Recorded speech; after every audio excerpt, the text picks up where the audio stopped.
Abu road में आज उपराष्ट्रपति जगदीप धनखड़ दिवाली महोत्सव और ब्रह्म कुमारीज का 85वां वार्षिकोत्सव मना रहे हैं। ब्रह्म कुमारी शांतिवन में उपराष्ट्रपति और उनकी पत्नी सुदेश धनखड़ का साफा पहनाकर स्वागत किया गया। स्वागत गीत के साथ कार्यक्रम की शुरुआत हुई। इससे पहले मानपुर हवाई पट्टी पर मंत्री सुखराम बिश्नोई सहित अन्य अधिकारियों ने उनका स्वागत किया।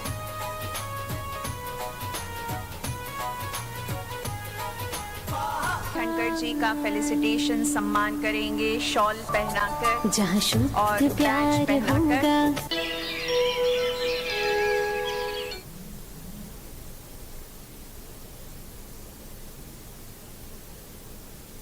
राजयोगी बीके ब्रजमोहन जी ने, जिनसे मेरा परिचय हुआ, and I can tell you a man of enormous talent and commitment.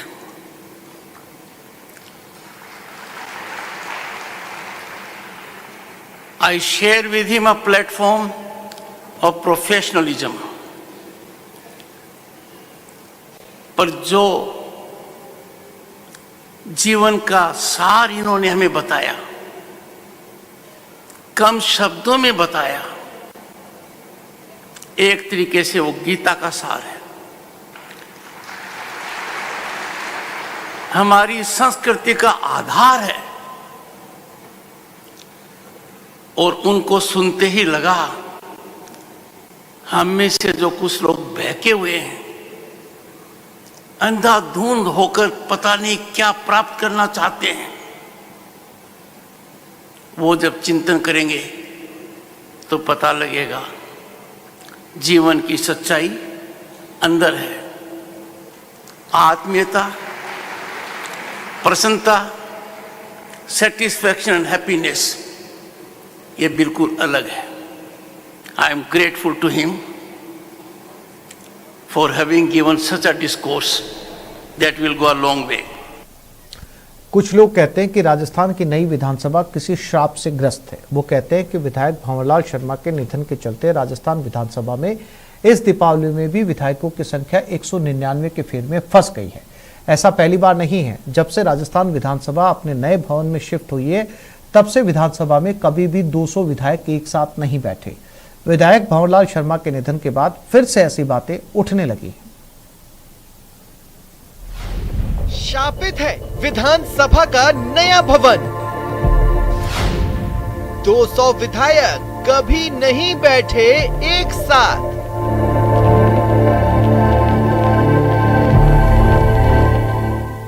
Rajasthan विधानसभा पहले 4 दीवारी में मानसिंह टाउन हॉल में थी। नए भवन के लिए बाद में लाल कोठी इलाके में जगह तय की गई। 2001 में नई विधानसभा का भवन बनकर तैयार हुआ। कहा जाता है कि इस जगह पर पहले शमशान और कब्रिस्तान हुआ करता था। पुराने लोग बताते हैं कि यहाँ किसान खेती किया करते थे, लेकिन उनकी जमीन लेने के बाद उन्हें पूरा मुआवजा नहीं मिला। ऐसे में जब भी किसी विधायक की मौत होती है तो विधानसभा के शापित होने की बात होने लगती है। हाल ही में सरदार शहर विधायक पंडित भंवरलाल शर्मा का निधन हुआ तो एक बार फिर नई विधानसभा के शापित होने की चर्चा होने लगी। एक तरफ बच्चों का ये कब्रिस्तान था, एक तरफ शमशान था, एक तरफ खेती भी लोग कर रहे थे, कुआ भी था, एक छोटी मोटी दरगाह भी थी। तो जब ये जमीन एक्वायर की गई तो उस वक्त उन्होंने कहा होगा किसानों को कि आपको मुआवजा देंगे, लेकिन आज तक उनको मुआवजा नहीं दिया। जब मैंने विधानसभा में ये क्वेश्चन उठाया ना, तो लोगों को मालूम पड़ा तो बूढ़े लोग आए कि हमारा मुआवजा बाकी है अभी भी। और जब ये विधानसभा बन रही थी, लिफ्ट में भी एक हादसा हुआ था, 2-3 मजदूर की डेथ हुई थी।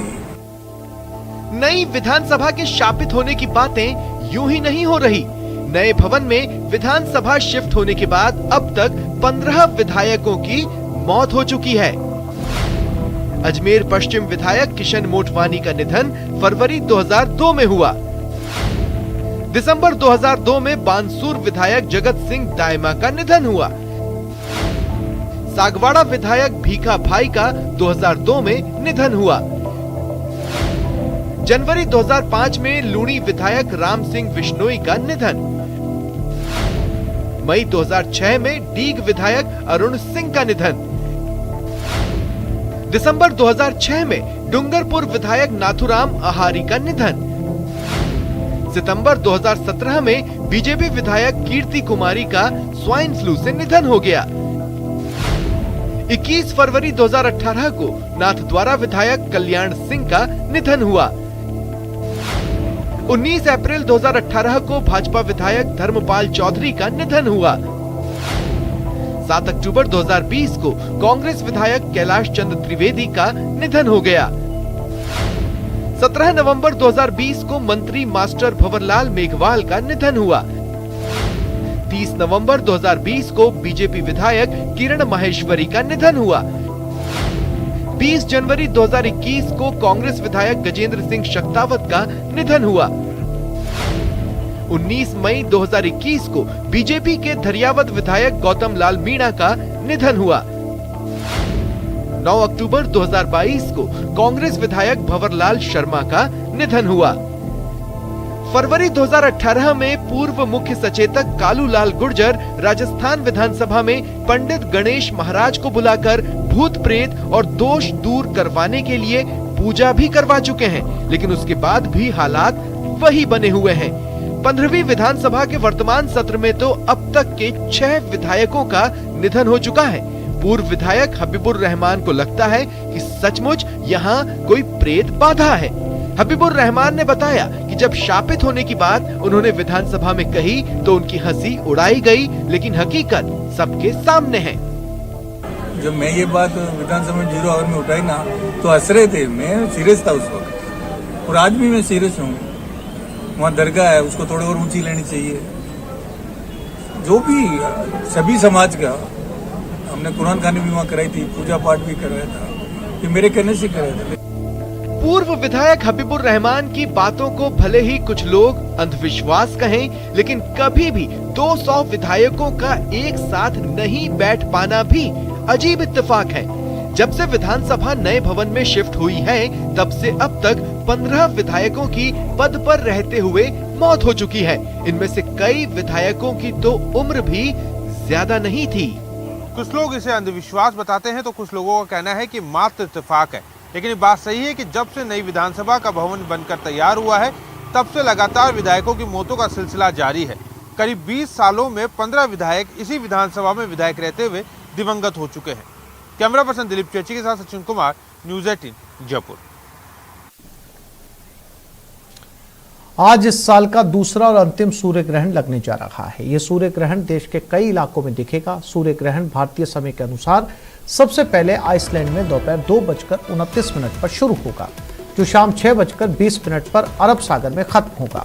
हमारे देश में सूर्य ग्रहण शाम करीब 4:29 से शुरू होकर शाम 6:09 पर खत्म हो जाएगा। इस साल 30 अप्रैल को पहला सूर्य ग्रहण 2022 को लग चुका है। यह सूर्य ग्रहण भारत के कई राज्यों में देखा जा सकेगा। जयपुर में सूर्य ग्रहण 1 घंटा 17 मिनट और 8 सेकंड तक बना रहेगा। जयपुर में सूर्य ग्रहण की शुरुआत शाम 4:32 पर होगी। शाम 5:50 पर सूर्यास्त होगा। ग्रहण समाप्त शाम 6:32 पर होगा। ग्रहण समाप्त होने से पहले सूर्यास्त हो जाएगा। ज्योतिषाचार्यों के मुताबिक इस बार दीपावली पर 150 साल पुरानी परंपरा टूटेगी। 150 सालों बाद दिवाली के दूसरे दिन गोवर्धन पूजा नहीं होगी। सूर्य ग्रहण का प्रभाव होने से गोवर्धन पूजा और अन्नकूट 26 अक्टूबर को मनाया जाएगा। इस दौरान मंदिरों के कपाट भी बंद रहेंगे।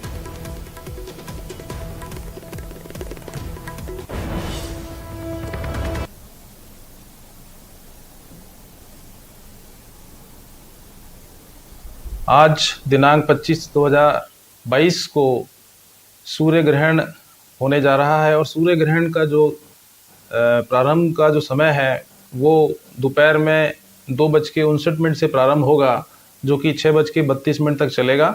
सूर्य ग्रहण के अंतर्गत जो सूतक का जो समय है वो सुबह 4:32 से लेके और जब तक कि सूर्य ग्रहण समाप्त नहीं हो जाता, यानी कि मोक्ष नहीं हो जाता, वो 6:32 तक है। सूर्य ग्रहण के दौरान सभी पूजा पाठ या किसी भी प्रकार के कार्य वर्जित होते हैं और इस सूर्य ग्रहण का जो प्रभाव है निश्चित रूप से कुछ राशियों पर दुष्प्रभाव डालने वाला रहेगा, और वो राशियां हैं वृष राशि, मिथुन राशि, कर्क राशि, धनु राशि, मकर राशि, कुंभ राशि और मीन राशि।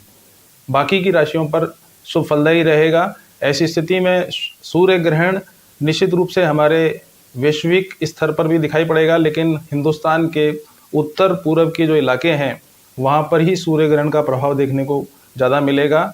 हालांकि थोड़ा बहुत जो सूर्य ग्रहण का जो समय है वो दोपहर 4:32 से लेके और 6:32 के बीच में सूर्य ग्रहण की जो स्थिति है वो अपने पीक पर रहेगी। उस समय पर कोई भी प्रकार का घर से बाहर निकलना या किसी प्रकार का खान पान करना निषेध है, और पूजा पाठ तो निश्चित रूप से निषेध है ही। चूरू में दीपावली की रात आतिशबाजी करते समय 25 से ज्यादा लोग घायल हो गए। घायल लोग इलाज के लिए राजकीय भर्ती जिला अस्पताल के आपातकालीन वार्ड पहुंचे। इनमें से कई को गंभीर चोटें आई हैं। घायलों में बच्चे भी शामिल हैं। अधिकतर को इलाज के बाद छुट्टी दे दी गई है, लेकिन गांव राजपुरा के एक 12 साल के लड़के की हालत गंभीर होने पर उसे जिला अस्पताल रेफर करना पड़ा।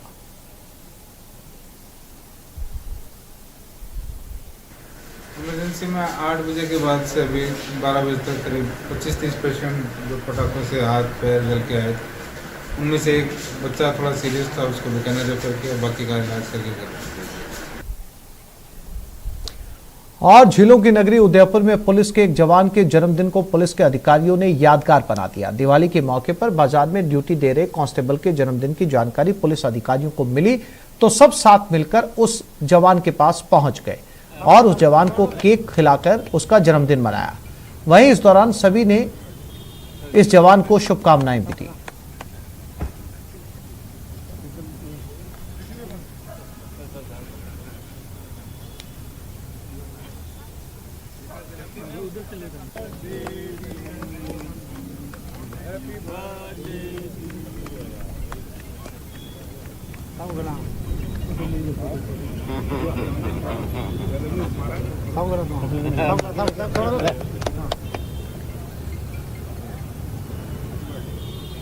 तो इस बुलेटिन में फिलहाल इतना ही। नमस्कार।